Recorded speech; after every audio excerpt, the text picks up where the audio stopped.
everything that you're suffering from. Welcome back to the Dave Gold Evolve podcast, where industry leaders in the spiritual dating and business world help you truly evolve your life.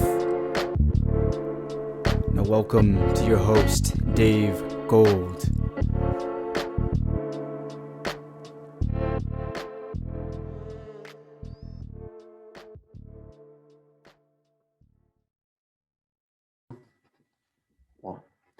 What's up, guys? It's your host, Dave Gold, and we're back with another episode of the Dave Gold Evolve podcast. This time on the show, coming to you from Miami Beach, we've got a spiritual high-ticket sales strategist named Dave Green, not too far off from Dave Gold, and we're delighted to have you here today. Awesome, Dave. Great to be here. Amazing. Let's do it. Let's rock and roll. So, first, before we dive into the meat, I want to hear a little bit of your backstory. I'd love if you could share your journey, because I know you made a video and it really touched me when you opened up and you gave some vulnerable insights into your life about some of the struggles that you faced and how you overcame them to get to where you are today. Absolutely, Dave. Yeah, I mean, we all have struggles. We all go through challenges. We all have things that we're either ashamed of, or things that have happened to us that may be traumatizing. So it's just part of life, and that's not to diminish it, but I think it's important. One of the things that I've learned working with my mentors is just, you got to just put it out there, right? You just got to be open. So I struggled a lot in life. I think when I started my life, when I was a kid, there was huge potential. I mean, I discovered sales at the age of around and found myself going door to door selling greeting cards. And so I was poised to basically, at that point, I was poised to open up a whole new realm of possibilities beyond the typical life that many people lead. But very quickly, for reasons that we may have time to get into, or we may not, I started getting challenged in many different ways, and I was kind of pushed back, and I found myself in a lot of struggling with a lot. So basically, most of my life from teenage years till fairly recently has been a constant struggle with addictions to pornography, addictions to sex, addictions to cigarettes and smoking and drugs and other things, even pharmaceuticals. So I had a long battle with that, and I was kind of like kept getting batted into the middle, as I call it, neither being completely destroyed nor reaching great success, but kind of always kept in that middle road of mediocrity. And every time I would take a step forward or two steps forward, I would kind of be pushed back again, and people or circumstances would show up in my life to challenge me. So it took me a while to figure out, first of all, that this was even going on, and that there was kind of an intentionality to it, and I was meant to face it, and that the purpose or the goal for me was to actually figure this out and actually take charge of my own life. So it took me a long time to figure that out. And so a lot of what I do these days, vis-a-vis sales strategy, but just in general, is try to help people identify and see those challenges and be able to rise up to them so they can grow stronger, and basically fulfill themselves more in life, more of their true potential. That's amazing. So at what point did you realize, all right, I've got this problem with whether it's drugs or cigarettes or alcohol or pornography, and I need to figure it out because I'm wasting my potential. And if I could just get all of these things fixed, I would be able to channel a newfound energy to take it to the next level? Yeah, that's an amazing question, Dave. And what I've realized looking back is that the awareness came to me in levels. So consciousness is kind of in levels. So probably I became more acutely aware of that this was not a sustainable path about 10 years ago, not 10, 11 years ago. And that led me to just at that point, I still had multiple addictions. I was still smoking cigarettes. I was very much a pothead. I was still taking a lot of pharmaceuticals. I mean, it was pretty incredible what was going on. Now that I think back, it's incredible to think that that was me, but it was Yeah. me at that time. And I just kind of, it started to come to my awareness that that I needed to do something about it. It was not going to, it was going to lead me down a bad path. I was racking up a lot of credit card debt because I was basically spending much more than I was earning. I was living a completely unsustainable lifestyle at that point. And I can really relate because when I left America and moved to Israel to change my life, I'd been in a place where I felt addicted to drugs. Okay. I was smoking a lot of weed at the time. I mean, even there are times in my life where I struggle with that. And I start to see that it's not actually what is best for me. And I know other people struggle with other things like pornography or alcohol or cigarettes, and lots of time and lots of money go into these, counterproductive activities that make you more depressed, they make you more anxious, and they drain your energy. So it has been a struggle for me as well. And that was why I connected with your message so much and why I wanted to bring you on this podcast. Um, but I also wanted to bring you on today because a lot of guys have been coming to me recently, especially dating coaches. I know I've done a lot in the dating niche and work with a lot of those guys. Um, and they come to me and they tell me that they're lacking, motivation, or they're struggling to show up to, do the prospecting. And I was listening to Jordan Belfort, the Wolf of Wall Street, and he still preaches this old school style technical approach that sales is a numbers game. So I wanted to get your perspective on this. What do you think? Is sales just a numbers game? Well, it can be if you want it to be, but it doesn't have to be. Right. So I think that's the truth. And that's, we might have to unpack that, but that's a great point. I agree that it can be a numbers game depending on how you look at it.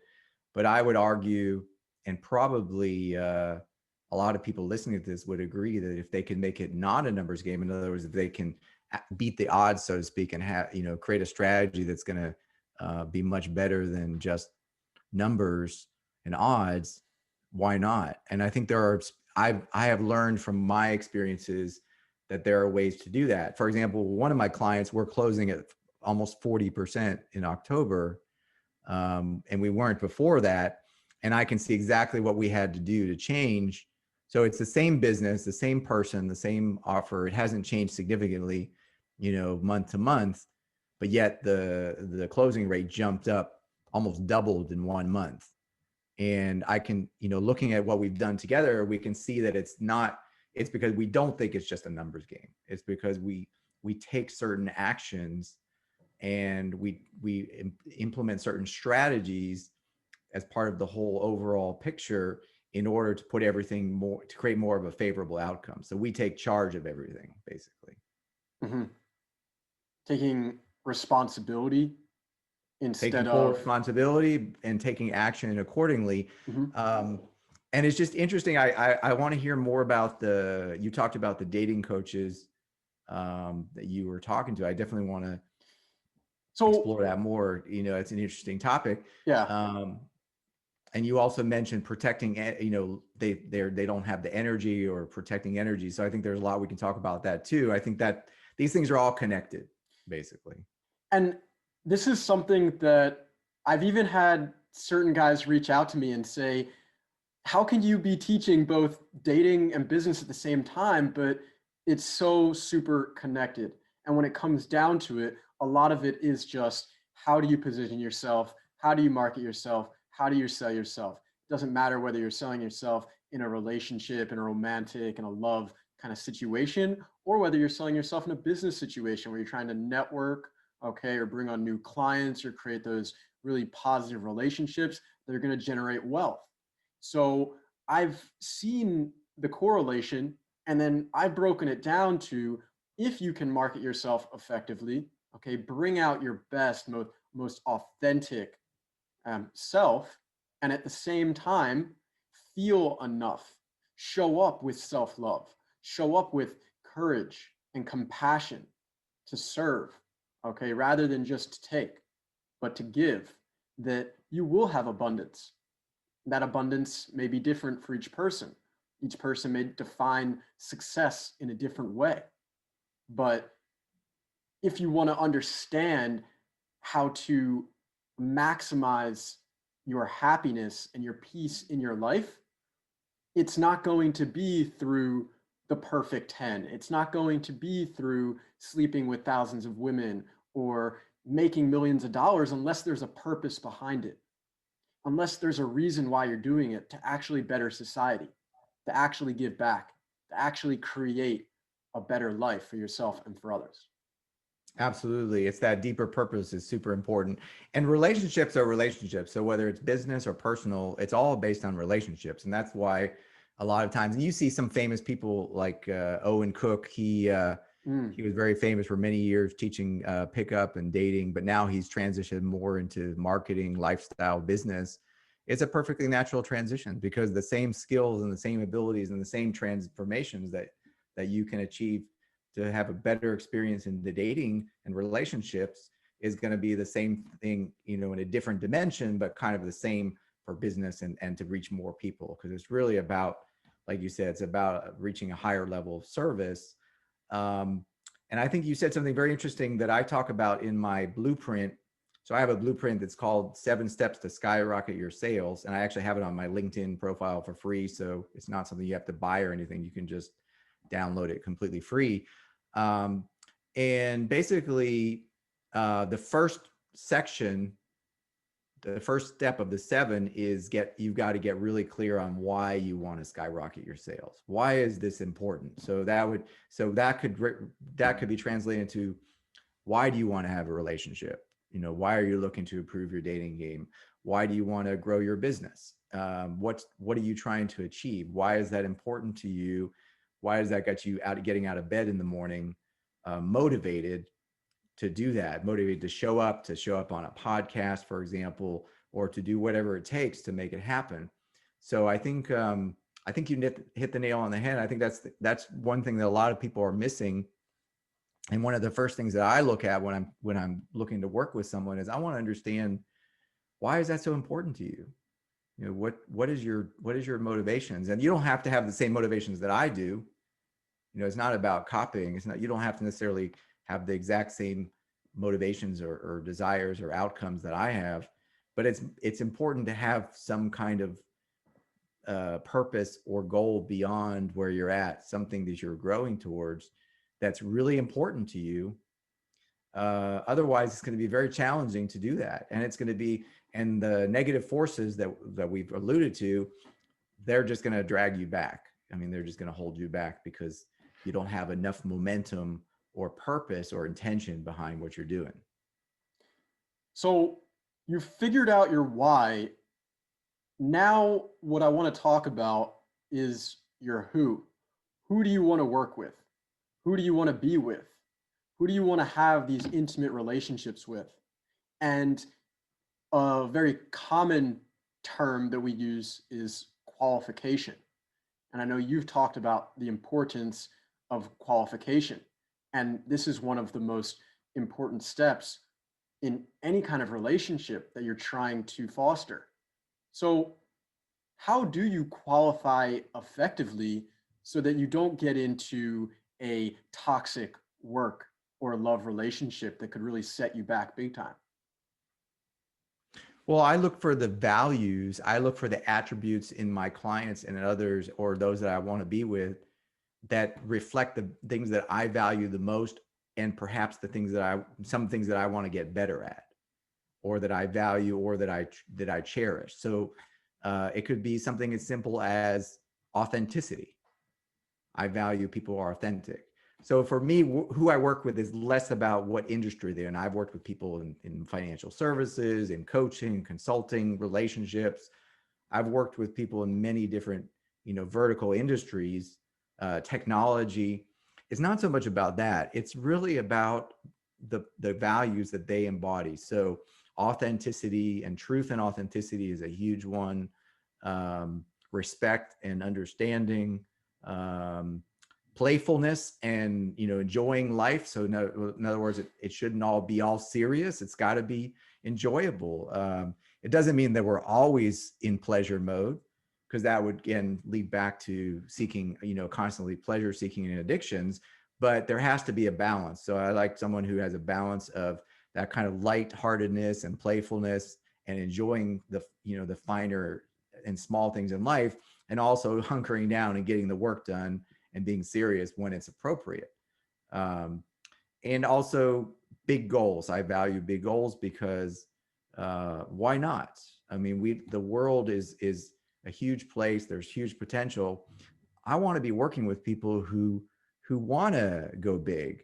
When I talk to people, and it's usually not my clients, it's usually the prospects of my clients, but I talk to a lot of people and they don't want to go big. Like for them to break through six figures, they're not even motivated to do that sometimes. And it's shocking to me. In a way, I can't relate to it. I can understand it. I can understand where that programming comes from, and I want to help them break through if they can, but it's not very relatable to me. And so I would only want to work with people who have massive goals, and goals that are so big that they're scary, and that they frankly probably don't know how to achieve them. They know that they don't know how to achieve them at this point. They just know that they have those goals and they want to achieve them. Drop us a scary goal that you've heard that it just hits you and you're like, damn, I want to help you get to that place. Yeah, I mean, one of my clients, Jeff Seckinger, I can mention it because it's pretty public knowledge. When I first worked with him, he wanted to go to multiple seven figures a month in business revenue. I mean, just think about the numbers for a second. Multiple seven figures a month. And the first time I heard that, I was like, wow, that's going to be a challenge. That is going to be a challenge, because he wasn't even at seven figures a month. Wow. Right. He was barely at six figures a month, which is a great goal. It's a great milestone. If you hit that, that's awesome. A lot of people will never hit that. So, kudos to him for already being at that point, almost by himself. But, when you talk about such a big goal, where the math is somewhat boggling to the mind, then that gets me excited. I'm like, great. How are we going to figure that out? Then I immediately start thinking about, okay, the goal, that's the goal. Now we need to reverse engineer that and figure out what would be a practical plan that we could project out to get there. And also part of it is just knowing that some of the plan is going to have to come to me or to us intuitively. We're not necessarily going to have all the plan from day one, because we will need, like Napoleon Hill talks about in Think and Grow Rich, we will need to tap into that kind of the greater unconsciousness, or the subconscious mind, in order to get the insights, the divine insights that that at this level of thinking we can't come up with, that will lead us down that path. And have the faith that if we follow a certain process, those insights will come to us and we'll be able to figure out the rest. Kevin Trudeau calls it unconscious competence, where you're at that level of just, you do it instinctively. And I want to jump back though, because you mentioned these seven-figure goals. And when we first connected, it really stood out to me when you told me that you were working with all of these seven-figure entrepreneurs. And I want to know, is there a difference in working with seven-figure entrepreneurs? And if so, what is it in their mindset and in their actions that has got them to the level that they're at today? Yeah, that's a great question, Dave. Yeah, I mean, the thing that I've noticed is they don't have as many limiting beliefs. And so it's much more of a pleasure to work with them. Like they don't worry, they don't constantly throw up obstacles or say, oh, I'm not sure how I could do that. Or, you'll never hear them say things like, let me think about it. I need to sleep on that. They will make decisions super fast. mean, that's another thing I value is decisiveness, which I think is our natural state of being. Obviously, we want to make intelligent decisions and based on good information, but I forget the name of the author. He had a book called Thin Slicing. It'll come back to me in a second if you want to do a quick Google. Yeah. But basically, I read that book, and that's how I think about decision making. You just very quickly go through all the knowledge you have and all the experience, and you come to a decision. And what I can tell you about 7-figure entrepreneurs is they are super decisive. They're super unblocked. They're very open to basically hitting big goals and getting help and finding new ways and new strategies and new ideas. And at the same time, they have a sort of lightheartedness and playfulness to them because they're not living in fear and worry, and they have abundance already. I mean, if they stopped at 7 figures, they would be able to live comfortably at the level they're at. So even if they didn't want to move forward, they've already, survival mode.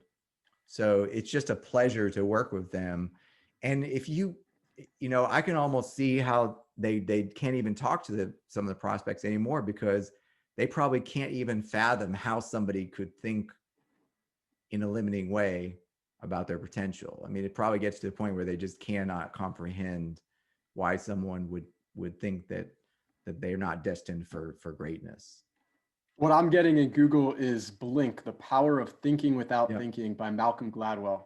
That's the one. That's I read the that one? book probably when it came out. So it's probably been a good more than 10 years ago. But I think that's, if you want to read a book about how to be more decisive, that is a great read. I want to jump back to what you just said about prospects and just people in general saying that I need to think about it. I need to think it over. Give me a few days to process it. Because one thing that I have, heard some of these, dating coaches tell me is that they put a lot of pressure on the guys when they get on the phone. Okay. And that was something that I saw as well when I was getting into this online space, how much pressure sales calls were being facilitated. Okay. It's like, give me an answer now, or I never want to talk to you again. And on one level, I mean, I kind of resonate with it.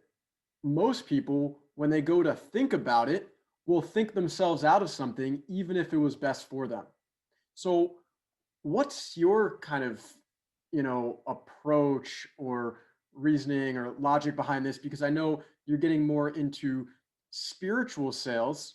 And what I've come to realize in a more spiritual sales setting is that you want the connection to just feel right. You want it to come naturally. You don't want it to be forced. You don't want there to be pressure in the sale. So what are your opinions on this? Yeah, absolutely. Well, first of all, if someone's asking you to invest $10, $20, $30,000 of money or more into something and you need a day to think about it, that's perfectly fine. I mean, I never agree with pressure sales tactics. Mm-hmm. We should never run a boiler room or, a pressure cooker as far as sales. That's not how to get sales, right? So if someone genuinely needs time to think about something, my comment about that is that we hear it so often, even about decisions that it's kind of like somebody's already made the decision, but then when we talk about the money, then all of a sudden they need to think about it. So it's not so much that they've already made up their mind, but, something about, taking that last step in the investment holds them back. So we don't want to pressure people to do something they don't want to do, but we just need to create incentives and opportunities for them to do that, as well as for them to evolve their consciousness. Because if you struggle to invest money into yourself and grow, that's a deeper issue. That's not just an issue of, is it $5,000 versus $10,000? That could be a deeper issue of how much do you value yourself, your worth, and your growth, and how much are you willing to invest? And how do you feel about money and investments in general? Like some people have it's so painful for them to make an investment And I think part of it is that they have an awkward or unhealthy relationship with money. And also potentially it could be deeper issues of self-worth. Am I worthy of this? And therefore it's almost like they find whatever obstacles they can to actually move forward, when in fact, if they simply did that, which was perfectly feasible, financially and otherwise, then they would unlock for them a whole new world of possibilities. So it's more of an observation of where we live in I don't know how deep down the rabbit hole you want to go on this Let's one, go. Dave, Yeah, let's go. but we This is obviously great. live in a reality that's that I believe is very manufactured and designed to hold everybody back. It's designed to put everybody in a box, right? It's not a surprise that we all live in square, boxy homes for the most part, and we live on blocks, which are squares, and everything is boxy. That's kind of the paradigm. So everything's, get a job. The whole paradigm is designed to limit people. So in a way, it's not too surprising that when an opportunity comes along to step up, but there is a price, as there rightfully should be, then people struggle to do that. So I think you have to have compassion and understanding that there's just been so much negative programming, and that's why many people, maybe even most people, will struggle to make these kind of investments. But at the same time, seek out ways and opportunities and incentives to encourage people when they're ready to actually step out of that box, to take the red pill, so to speak, to jump up to a higher level, because that's what they truly want to do. And that is their divine right to express themselves and to be all that they can be, and be more than they are right now. But obviously they have to do something. There has to be an input. It's not, you don't get something for nothing. So they have to pay the price through money, through effort, through intention, through commitment, through action, right? So there has to be a price. But if they're willing to do that, then great. Let's create the opportunity. Let's connect them with the best opportunities. Let's encourage them and motivate them and match their own motivation to get them to the next level. And that's what I think the real art of sales is. And that's why I said, I think you mentioned earlier, that's why I think sales is spiritual, because everything is spiritual. And it's almost like a spiritual battle where you're helping people to arm themselves so that they can, face the negative forces in the world that want to hold them back, and they can just keep growing and unleashing more and more potential. I love it. And on a business front, on wealth accumulation, creating your freedom business, legacy business, whatever you want to call it, a lot of people have struggled with investment. Okay, Yeah. that adverse relationship with investment, and that's what's holding them back, because they just don't go all in. They don't put all the chips in the table. They don't really Right. firmly commit and take Right. risk, more risk than they have already taken in their life, risk that might be scary, that might lead them down, a crazy rabbit hole where they're in a whole new paradigm, in a whole new reality. Same Yep. thing with women, okay, with dating. A lot of guys that have been immersed in the seduction or pickup community have this adverse relationship with women. They don't want to see women happy. They want to game women. They want to just see how fast they can sleep with them or how many they can sleep with. And then they have this really big struggle to get into healthy relationships, to stay around, to be a good boyfriend, to be a good father. Okay. So, really, a huge relationship right there is, what is your relationship with money? What is your relationship with women? Figure that out first. That's like one of the biggest steps.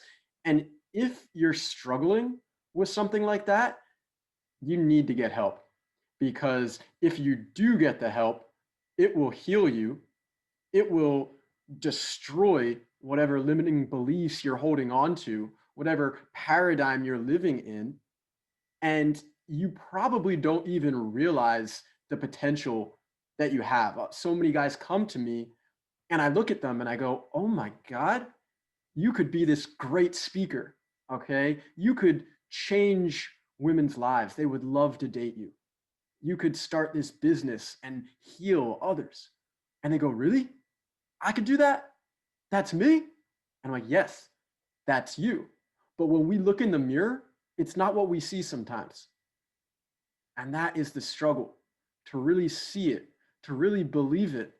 it's taken me so long in my life to get to that place where I feel enough. But wait, there are still these levels where I'm like, okay, now I feel enough to create a mastermind, to break out of the pickup paradigm, to bring on clients for thousands of dollars. But then there's certain other levels that I need to break through as well. And that's where, I'm preaching this. Always have a mentor, always have someone who is at a place where you want to go that will help guide you in that direction. Quickly, I want to jump back because there's another limiting belief that you were talking about with the 10, 15, 20K investments when you bring up the price. And you made a video about this that I found very interesting. You said, do you tell people your price right away off the bat? And do you talk about the price before making an offer? And sometimes people want to know right away what's the price. I was living in Israel for a while. In that society, people want to know the price right away. What's the price? And sometimes you won't understand the value or the relationship or the fit, okay, if you don't communicate effectively beforehand. And then the price will be not proportionate to your reasoning of why you would have to invest that much to get a certain outcome. So why do you hold back from telling people the price before you make an offer? Well, for one thing, they haven't necessarily earned the right to receive an offer yet, and it may not even be a fit. And so why should I offer them something that I'm actually not offering them and can't? So I think people presume, and actually the whole, insisting on getting the price, that is price sensitivity. That's also a limiting belief. That's kind of negative programming around money, because it's almost like they're looking for a way to disqualify themselves. Like people are very sensitive about price. It's because they want to hear, it's almost like a part of them wants to hear that it's too expensive so they can say that I can't afford it, and they can get themselves off the hook. So it's that whole negative programming again. Because practically speaking, first of all, if I come to you and say, okay, great, I charge 10K. Well, you could say, well, what do you charge 10K for? What is that? What can I expect to get for that? Of course, if you're very sensitive about money and investments, even if I said 5K or even 2K, it probably would scare you off depending on where you're at. Maybe it would, maybe it wouldn't, but we're just saying, that entry level for people who have never really made these kind of investments before, even $2,000, even $1,000 could seem a bit scary, for someone who's looking at their first investment. So basically, when people are insistent, to me, that's a program. So we live in a programmed reality. Again, going to that deeper level, down the rabbit hole. We live in a programmed reality, and most people are walking around running scripts that aren't them. Like these are scripts that have been programmed into them. So all these expressions, I can't afford it, let me think about it, it's too much, blah, blah, blah, all this stuff, these are scripts. And that's why you hear multiple people saying almost exactly the same thing. It gets to a point where you're like, what is that, Agent Smith again? I mean, how many Agent Smiths are there in this matrix? Look, it's the lady with the red dress. What? Look again, it's Agent Smith. So, and that's what you see happening, and people are embodying that programming because they don't know any better, because they haven't taken control of their own mind. So therefore the system takes control of their mind. That's why Napoleon Hill in Think and Grow Rich talks about thinking is the most, I think it was he who said that thinking is one of the most difficult things that a man or a woman can do, but it's the most important thing to do, because if you don't think for yourself, someone else is going to do the thinking for you. Either way, your mind's going to do the thinking. It's just a matter of where that programming comes from, because your mind, your thinking mind, is not, the infinite divine consciousness. It's just a tool, a vehicle to translate that in a way that works in this reality. So either you're in charge, either you are embodying and controlling your own mind, or it's going to be controlled by other forces, one way or the other. It's like Earl Nightingale says, you could plant corn or you could plant nightshade. The ground doesn't care what you plant. You can plant something that's going to grow food or something that's going to grow poison, and it will come out in just as much abundance. the same earth, the same land, right? So we gotta choose. So going back to the point of price sensitivity, the real answer is, if you're someone who does that, become aware that you're doing that and stop doing that, and instead start asking more intelligent questions like, how can I afford this? Or what do I need to be able to afford? Or what am I actually looking for? So first understand what it is you're actually looking for, and then evaluate if it makes sense from an investment, time, and energy and resource perspective. And if it does, great, then go for it, because nothing in life is guaranteed. But if it's got a winning formula, it's going to be better to take action than to take no action. There's a quote by this guy, Leo Buscaglia, and he goes, "You don't know what you don't do." Okay. Let me just actually bring that up because I think I You think want I to quote him butchered correctly. that. I think I butchered that a little bit. To know and not to do is not to know, is not to know. So a lot of guys and girls, okay, will say, I know, I know I need to invest in myself. I know I need a mentor. I know I need to take action. I know I need to change. But they don't do it. They don't Yep. take the action. And this is, for a lot of people, the missing step, where some people are more willing to learn, some people are more willing to change, but a lot of people aren't willing to surrender to the fact that, okay, maybe they know, maybe they don't know, but they don't do. They don't do, and therefore they don't receive. They don't grow. They don't get to a new level. So I just wanted to touch on again investing in yourself. All Yeah, because right. knowledge is not power. That's a myth. Applied knowledge is power. When you actually apply it and use it, that's where the power comes. Knowledge itself is just potential power. I think Bob Proctor said that. So knowledge is a potential power. Applied knowledge is actual power. So I was at that same place where even investing just a few $1,000s into my growth and my personal development, it seemed to be so much. There's so much Sure. information out there. You can read it in books. You can watch it on YouTube channels. You can scroll through Facebook, okay, and get into these free groups and feed off of the posts and feed off of the videos. But the missing step that I saw in my life was actually investing. And when I took that step and started investing in myself more and more and more, what came back to me? More value, higher quality people. Yeah, give I to receive. I thought more highly of myself. Yeah. Okay.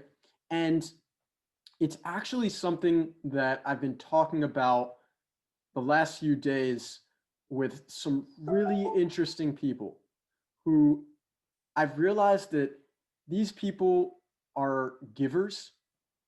They like to give, sometimes unconditionally, but they don't like to receive. Okay. And I think that there's a huge correlation with success when it comes to, are you giving unconditionally but not receiving unconditionally? Or are you receiving unconditionally but not giving unconditionally? Because when you start asking yourself and being conscious and seeing, wait, did I have an opportunity just now to receive a new present, a new relationship, a new potential partnership, and I passed on it? I let it slip right through my fingers? Then you start to really get down to, wait, why am I struggling? What is holding me back? And you see this a lot of times where people will come to me, and I'm sure they come to you as well, and you're like, oh my God, you give so much value. You have all these great social media platforms. Look at how many followers you have on your Instagram, or how much engagement you have on your posts on Facebook, or subscribers on your YouTube. Wait, what's coming back to you? What are you getting in return? And on that level, people don't know how to receive. They don't know how to receive value. They don't even know how to value themselves. So I guess my question to you is, what does it take to receive unconditionally and value yourself on a very high level? Oof, that's a deep one. Self-love, loving yourself Boom. is really the key. And I was going to say, when you talked about, you know, people struggling with the investments, kind of a related thought came to me, which is, I think a lot of times the reason why people struggle is, so for example, if I'm looking for help, and I balk at making an investment, you know, again, $5,000, $10,000, whatever it is, it's almost like saying, I don't value the help of this person who literally could help me transform my life, because that's what they do, right? Because they've been able to do it for themselves and others. So they literally can help me lift to a much higher level. And all I have to do to be the beneficiary of that kind of tremendous value and help is just show my appreciation, my gratitude by giving something. In this case, giving them financially, which is basically a representation of my value and my esteem of what they're worth. So it's like it goes back to that same old adage, give to receive. So when people struggle to make an investment, they don't understand that they're blocking the whole principle of give to receive. All they have to do is give, and they're going to get it back many times over, and not even necessarily in the way they think. So for example, if I invest $5K to work with a coach that's going to help me with LinkedIn strategy, right? And of course, when I invest, I think, well, how am I going to get that $5K back? Maybe I'll get 2 clients. Each of them will pay $2.5K so that I'll get my money back. You're thinking too small.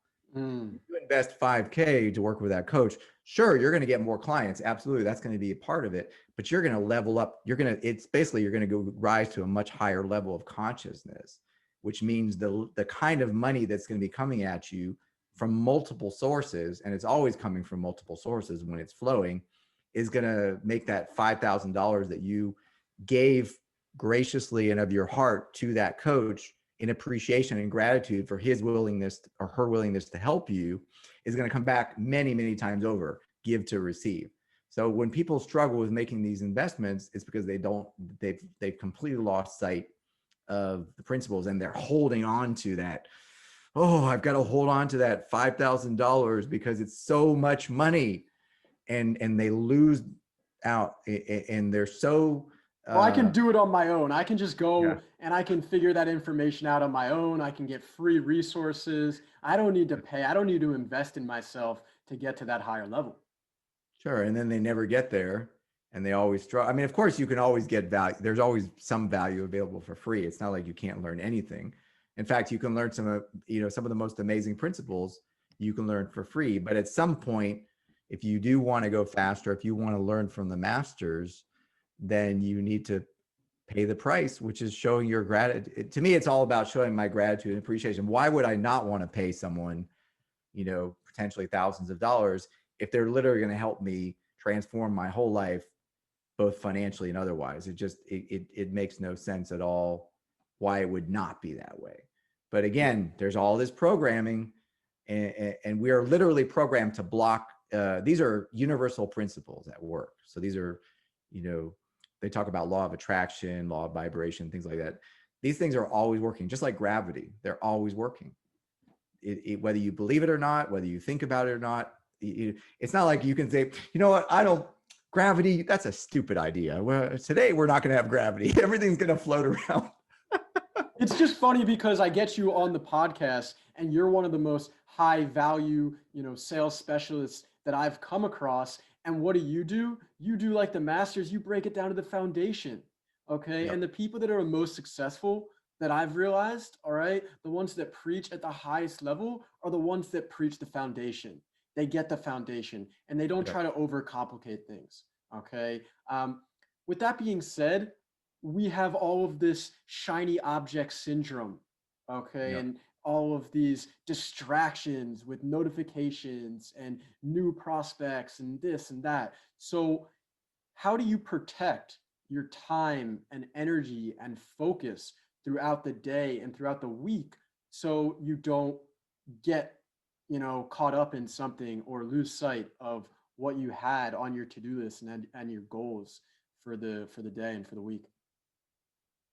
Well, that's a great point. And shiny object syndrome is a problem because it's a lack of focus. So the good news is there's a lot of different choices out there.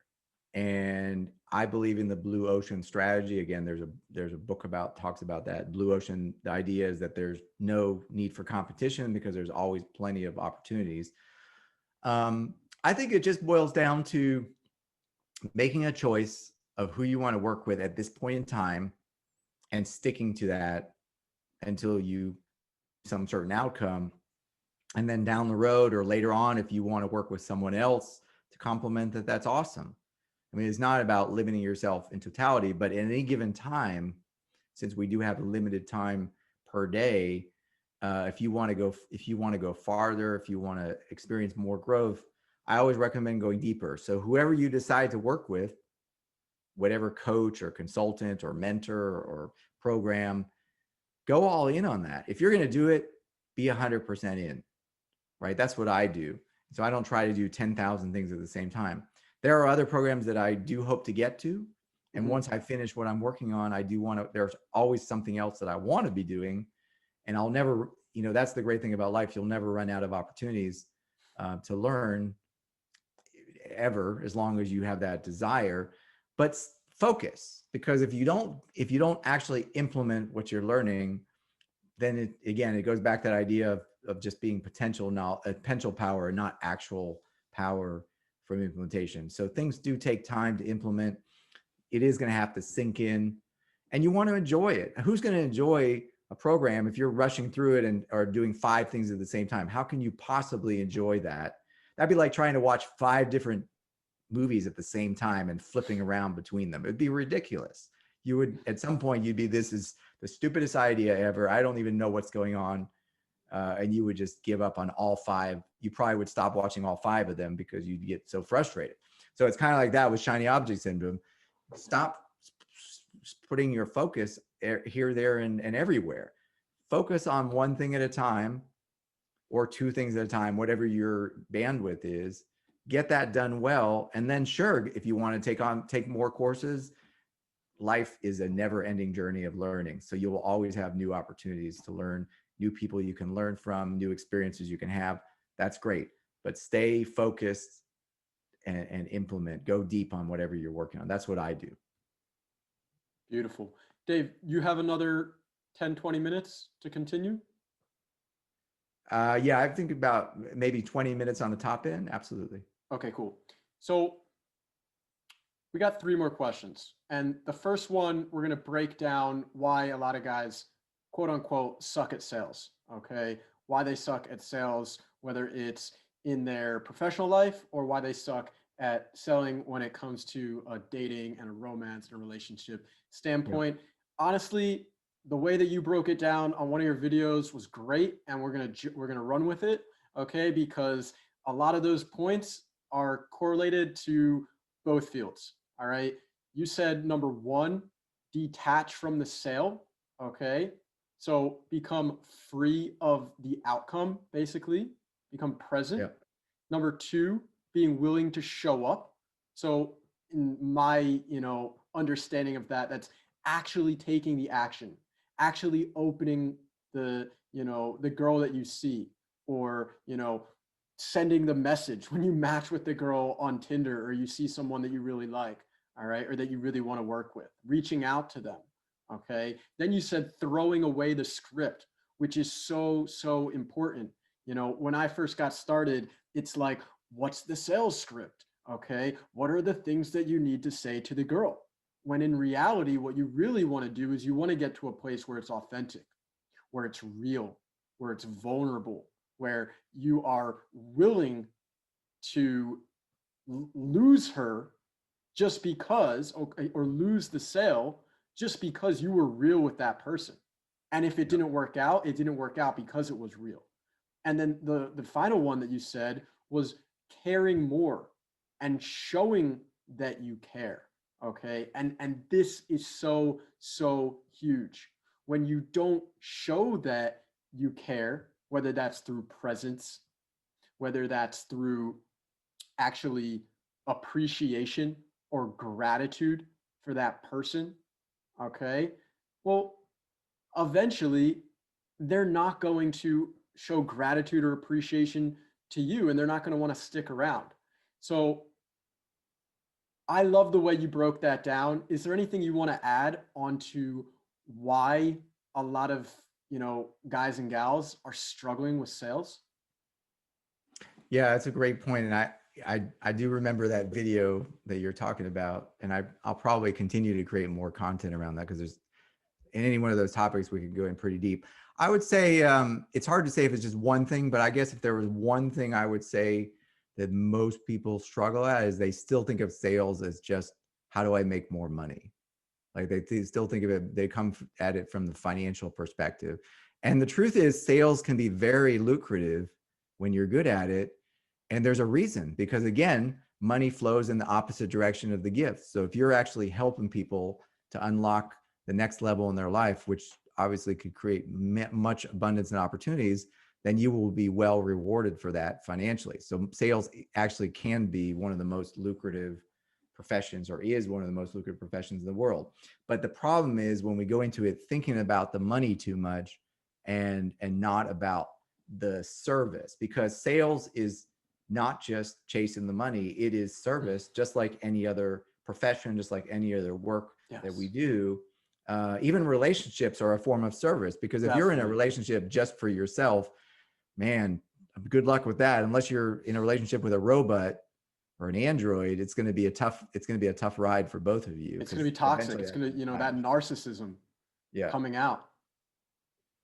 Absolutely. That's it. I mean, it's going to clash one way or another. So just like with that, just like with relationships, you're there to add value in the sales experience. And what that means is you're dealing with another person. You don't know their full story. You're there to learn as much as you can. It may or may not be a good opportunity. It may or may not be the best opportunity for them. You're there to figure that out. The best that you can do is just to do the best you can to understand what their situation is, what their goals are, and if what you are representing, what the potential sales representing, is really a great opportunity for them to get to the next level on whatever their goals are. And if it is, that's awesome. Then you just have to help them, make sure that they can see it and create it, pave the way forward to bridge that gap. If not, no hard feelings, let go of that. But, most people I think struggle. And here's the reason I think, going back to dating, because you can always use parallels. What happens if you start chasing a girl too much? Like I've done this many times. I mean, definitely. Every guy knows this. What's going to happen if a guy or even a girl chases a guy too much, or, whatever? It works both ways. And she's either going to stop responding to you, okay, or she's going to twirl you around her finger and control the relationship, which is not going to be very, satisfying for the male, especially if the relationship dynamics are thrown off like that. Yeah, and they're going to want to get out of there as fast as possible, or they're just not going to take you seriously. And so what I have found when I get on sales calls in the past, when I was too attached to the sale and thinking too much about the money, is everything is energy. And so the other person, they can pick up on that. Mm-hmm. Like they can probably pick up on that, from the first minute I show up through the whole conversation. And it's kind of like this icky energy of, well, we got to get, I'm going to do whatever I can to manipulate this situation to get a favorable outcome, which means money in my pocket, right? And people can feel that and they don't respond to that. So the true art of sales is being so detached from it that it's almost like you could care less. You really could care less if they buy or not. If it's a great fit and you can help them, that's awesome. You want to be helpful. But if whether they do or they don't, it's either way is perfectly okay. And just that parallel to the dating, okay, it's if you can care not so much about the sex, all right, well, guess what's going to happen most of the time? The girl is going to be the one initiating the sex, and then you don't have to work so hard for it. And it's going to be a much greater flow into the bedroom. There's going to be, a nicer chemistry, a nicer interaction that takes place. Okay. And then when you need to bring up some levels of masculinity and dominance, you can do that. But when you start chasing, start losing, really, you start losing in life. And it just goes back to that one word that I'm not just going to pass over. I'm going to highlight it, which was service. Okay. Yep. The more you serve, and when you learn to serve, you learn to love. You learn to love yourself, you learn to love others, and you learn to love at a really deep level. So this is something that I really do a lot of work on with my students. And, we've dove into a really deep interview. Okay. We're about an hour in so far. So if you guys are listening, there's just some huge truth bombs that are being thrown out right now. So take notes. If you want to get really good and a really high level in your life, figure out what does it mean to you to serve others. Okay.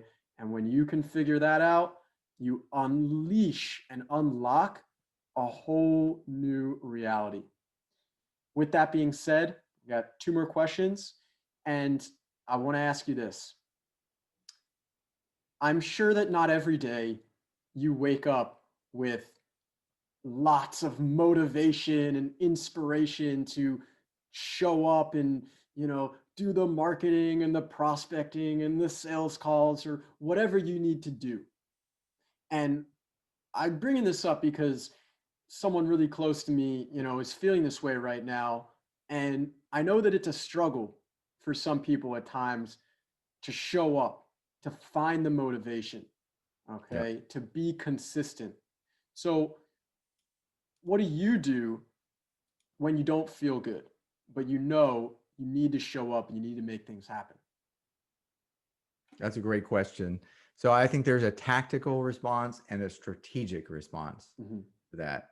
So tactically, you just have to understand that there's always going to be off days. And if, for example, if I didn't sleep as well as I should have or could have, if my energy is off, and that's just the reality, I need to tactically be mindful of that, be respectful of that, not let that completely dominate me, and just do whatever I can tactically to minimize that. So I might focus. So if I'm not on point, like today, it's great you caught me. I'm well rested and I've got good energy. So that's why we're able to go in deep on this interview. So, on days that I'm not at that high energy, I probably wouldn't do this kind of interview. I would probably focus on what can I do that's going to add value or take care of myself. Maybe I need to eat extra healthy that day to replenish energy, do some more exercise, not necessarily intense, but it could just be walking or biking or something. And just give myself the space to recharge. That's tactical. Now, strategically though, it's all about energy management and protecting your energy. So strategically, you got to know that obviously sleep is fundamental. So whatever you can do to set yourself up for the best sleep every single night is got to be key. So even if you have to invest money, resources, buy the best bed, darken the room, whatever you got to do, incense, candles, everybody's got their own rituals, meditation, but strategically, you've got to have a plan in place to protect your energy. For guys specifically, and well, actually gals too, there's this whole concept of protecting your energy. Some people call it NoFap. For guys, they call it semen retention. Basically, you got to protect your energy and don't just throw it away, because that having more of that energy, more of that essence is going to allow you, it's going to make the low days seem less low. So it's going to bring you up. It's going to raise the baseline, to put it in kind of a scientific way. So even on your low days, it's not going to be as low. You're not going to hit the bottom as much as if you're completely drained. So the most important thing that what I try to do is, fortunately, it doesn't happen as often because I've taken some really serious steps to protect my energy. I'm not ashamed to say I practice no-fap semen retention for a few years now. So it's a part of my lifestyle. It's not even something I even think about, but basically I protect my energy. I eat well. I try to get the best sleep I can. I exercise pretty much every day. I avoid things that will suck my energy, including foods that would suck my energy or drain my energy, or activities that would do so. So yeah, I mean, it's really about, I'm not sure if that answers your question, but wow. Yes, it does. And it hits on so many key points that people that are really awake, okay, those Zen masters really understand on a deep level. And it just is like all of these topics that, I've been focusing on this year, the same kind of people that I've been bringing into my life. And then you just knocked like 10 or 12 of them off in consequence, like one after the other. Okay. And you really get it, Dave. You really get it. So before we get into our final question, who are you looking to work with? Who is your ideal client? And if they feel connected, okay, energetically and spiritually through this interview, how should they reach out and get on a call with you? Great question. Great question, Dave. So as I mentioned before, it's not so much about the industry, but it's probably going to be someone who's either a coach or a consultant or some kind of service provider, that's either working with people one-on-one or in a group setting. Might be in fitness, might be business coaching or consulting. In terms of where they are in their business, they're someone who they're getting to the point where they're pretty much maxing out their ability to sell. So they're probably selling their program themselves, which means that they've pretty much maxed out their calendar because they're the business owner, and they know they've got to get off the phone to continue to grow and hit their big goals. So they've got big goals that will require them to do that, and they want to do it the right way. And they want to be aligned with a strategic partner, on a sales strategy partner who's going to really help them get it right the first time. So they're not fumbling around and hiring the wrong salespeople, wasting 3 months, 6 months, losing out on potentially hundreds of thousands of dollars, but actually get it right the first time. Sit down, create a strategic plan to get off the phone pretty fast. I mean, that could happen within a month or so. And then from there, really scale up to any level they want to go to and create more of a strategic partnership. Other than that, it's just someone who, like I said earlier, they've got the values that I value: authenticity, being of service, massive goals that they're not afraid to hit. And they're unlocked. They're not looking to hold back. They're not feeling limited. It's just a matter of partnering up with the right people, in this case, in sales strategy and sales. But whatever resources, whatever people they need to partner with, those are the people I love to work with. So if you know someone, or if you are that person, or if you know someone you want to recommend it, I'd be happy to have a conversation. How should they reach out to you? So there's a couple of ways, and I can share some links. I do have a 30-minute introductory call link it's on my LinkedIn profile. Mm-hmm. So if you want, whenever you post the interview or the podcast, you can put my LinkedIn. The great thing about going to my LinkedIn is it's got that, but it's also got some case studies. I talk about my work with Jeff and with some other people, and it has the blueprint I mentioned. So even if you wanted to take a stab at this yourself, which is perfectly fine, you could do that. I still give away the whole strategy of how I actually work with my clients. So you could potentially do it yourself as well. I mean, there's no issue, but probably LinkedIn is a great way, but I'm also active on other social media. I've got an active YouTube channel. I've got Instagram, Dave Green Sales in Instagram. What's your YouTube channel? Dave Green Official. So if you go in and type Dave Green Official, all one word, okay, it should bring up my channel pretty fast. Beautiful. And The final question yeah. that I ask to most of the guests on this podcast is, how do you want to evolve your business and your relationships over the next 10 to 12 months? Wow, that's a great question.